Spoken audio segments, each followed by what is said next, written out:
Cicely Hamilton's How the Vote Was Won will be performed at the Greenwich Book Festival this June. As part of the Royal Greenwich Festivals, the annual Greenwich Book Festival returns, and I've spent the last few months reading possible work to include in the playwriting strand of the festival.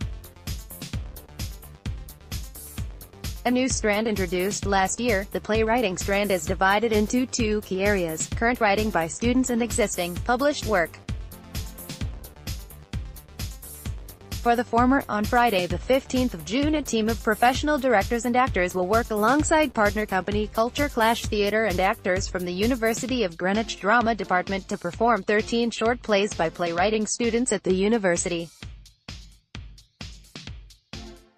This is a crucial part of any playwright's development, the chance to see their work presented in front of a live audience.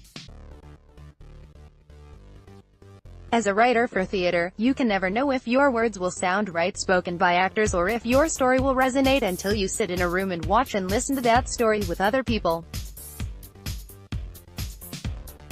This day of performance will give those emerging writers a crucial early opportunity to experience just that, and will give audiences a sneak preview of some of the writers of the future. Then, the following day will see a host of performances of published plays and writings, performed by the same combined cast of professional and student actors. Marking the centenary of the Representation of the People Act, which granted at least some women the right to vote, the selected pieces will all respond to issues of suffrage. One of the highlights for me will be Cicely Hamilton's How the Vote Was Won, written in 1909. Like all the best satire, the play takes an idea, in this case the popular idea from the time that women did not need to vote as they were all looked after by men, and pushes that idea to its extreme. In Hamilton's play, as the government has yet again denied women the vote for that reason, all the women who have previously supported themselves leave their jobs and homes and instead insist on support from their nearest male relative. In the living room of Horace and Ethel Cole, where the play unfolds, one female relative after another arrives, having given up work and home to demand that Horace takes them in and provides for them, until he finally breaks and joins the cause. Another featured piece will be Margaret Wynne Nevinson's In the Workhouse, written in 1911.